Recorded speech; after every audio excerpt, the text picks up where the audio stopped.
ट्रेनीर एक टीसी भितर सोदता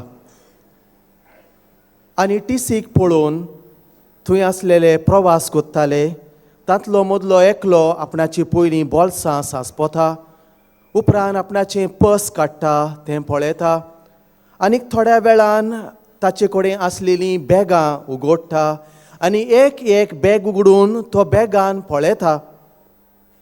टीसी पयस रावन ताका पळयता आनी ताच्या भेसाक पळोवन तो ताका वळखता आनी तो ताका म्हणटा, तूं एक गुरू आसाय, देवाचो मनीस. हांव जाणां तूं ट्रेनीर तिकीट नासतना चडचो नाय. कांय नजो, तुका जाय तितलो पासून वच आनी उपरांत देव आनी तुज्या घरा वच. त्या वेळार ह्या देवाच्या मनशान टीसीक म्हणलें, सर, एक व्हडलें प्रॉब्लम आसा. हे तिकीटीर बरयल्लें आसा हांवें खंय देंवोंक जाय तें. तिकीट नासतना खंयच्या स्टेशनाचेर देंवोंक जाय तें हांव नोको. हांव तिकीट नासतना वाट चुकलोलो एक वाटसुरो.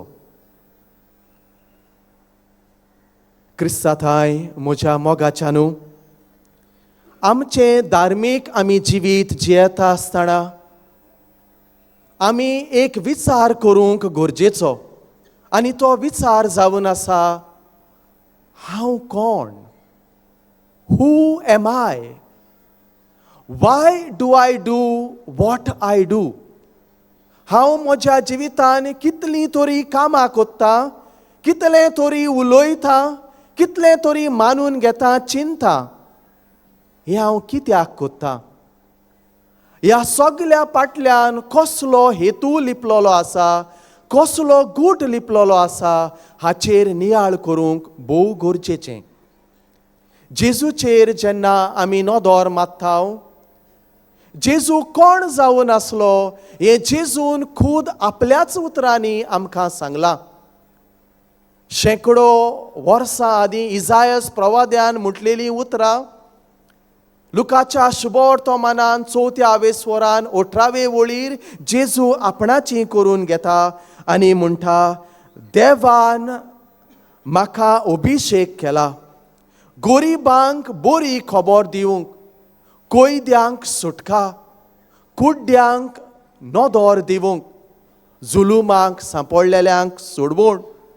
असो बोरवाशाचें एक किर्ण जावन जेजू ह्या संवसारांत आयलो.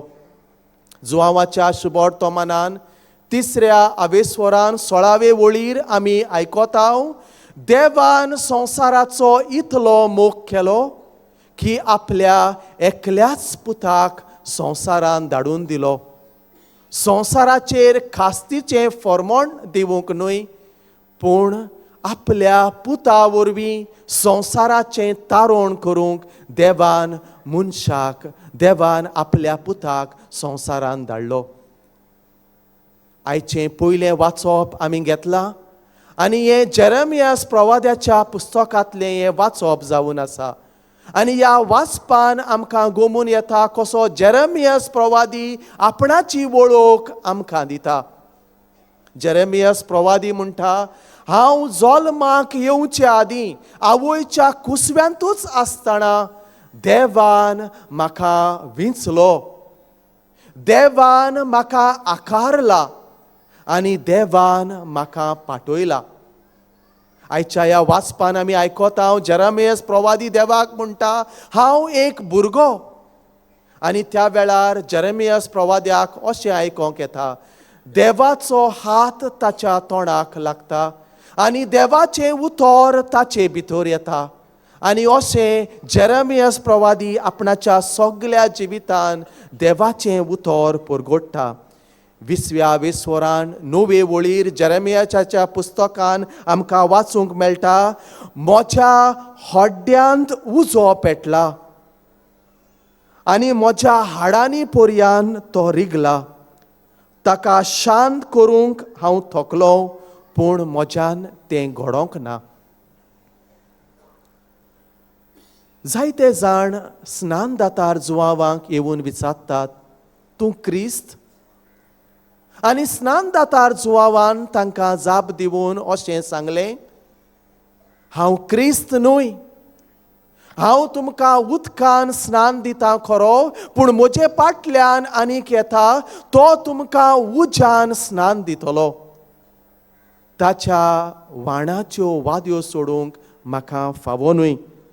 तो वाडत वचूंक जाय आनी हांव जाल्यार अदीक अदीक ल्हान जावंक जाय.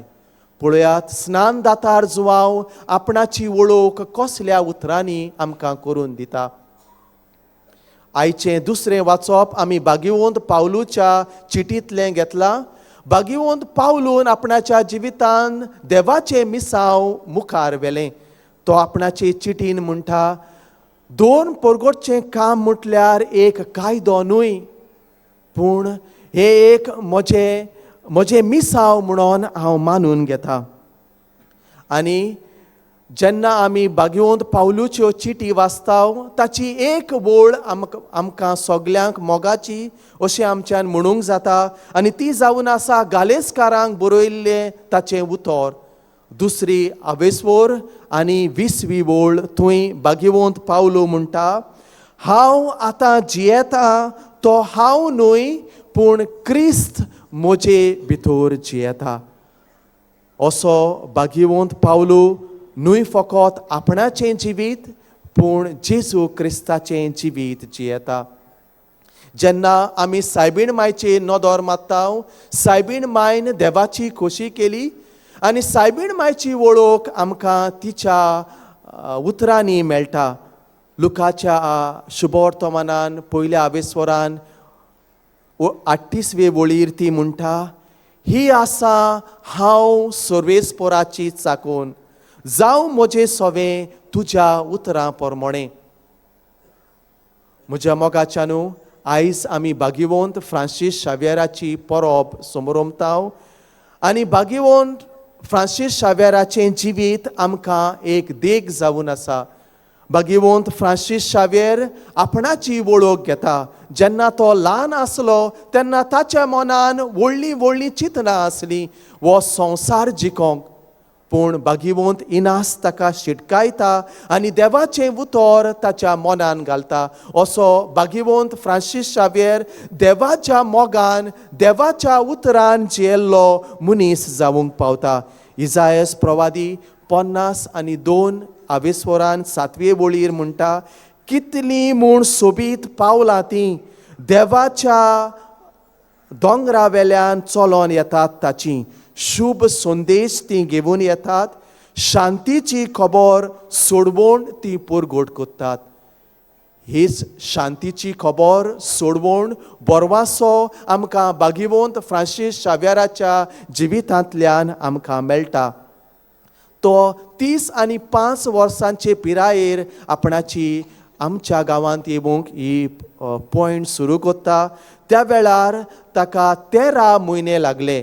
जेन्ना आमी विदेशांत वेताव तेन्ना विमानाच्या आदारान आमकां 12 व 13 वरां पुरो, पूण तांकां 13 ते 14 म्हयने लागले. अशें कठीण आनी आडकोळींनी भरलेली हो प्रवास ते कोत्तात. आनी थंय अशी एक घडणी घडटा. जेन्ना तो आपणाचो प्रवास सुरू कोत्ता तेन्ना ताका चाकोर फावो जावंक ताचे कडेन एक अधिकार आसलो. He could have asked for a servant. पूण जेन्ना थंयचे वडील ताका म्हणटात, तुका चाकोर दिवंक, तुजी सेवा करूंक, तुका आदाराक पावोवंक आमी दिताव, त्या वेळार भागिवंत फ्रांसीस शावेरान म्हणलें, देवान म्हाका हात दिल्यात, म्हजें काम हांवूच कोत्तलों. आनी असो 10 वर्सां आमच्या गांवांत तो येता आनी रावता. आनी ह्या 10 वर्सांनी आपणाचे पांय जोडून 50 राष्ट्रांक तो भोंवलो आनी देवाचें उतर ताणें परगटलें. म्हजें मिसांव, म्हजें काम, आनी थांबनासतना म्हाका ताचो संतोश भोगता, अशें भागिवंत फ्रांसीस शावेर म्हणटा. म्हज्या मोगाच्यानू, जेन्ना आमी आमची वळख घेताव, जेन्ना आमी देवाच्या उतराची वळख घेता, जेन्ना आमी आमचें जिवीत देवाच्या उतराचेर मांडून हाडटा, तेन्ना भागिवंत फ्रांसीस शावेराक थांबो नासतना बोगलो तो आनंद, तोय आनंद आमचो जातलो. भागिवंत पावलू कोरींतकारांक बरयल्ले चिटीर म्हणटा, ओस्कोतांक जोडून घेवंक ओस्कोता मोदें हांवूय ओस्कोत जालो. भागिवंत फ्रांसीस शावेर आमचे मोदें आयलो आनी आमचे सांगाता तो आमचे भाशेन जियेलो आनी ताणें आमकां जेजूची वळख दिली.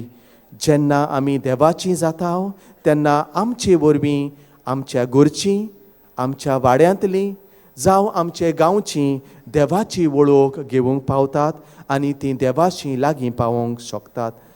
आमी देवाचीं करया आनी देवाच्या पावलांनी चलोवंक बोरमाश्याची मनशां जावंक वावरुया.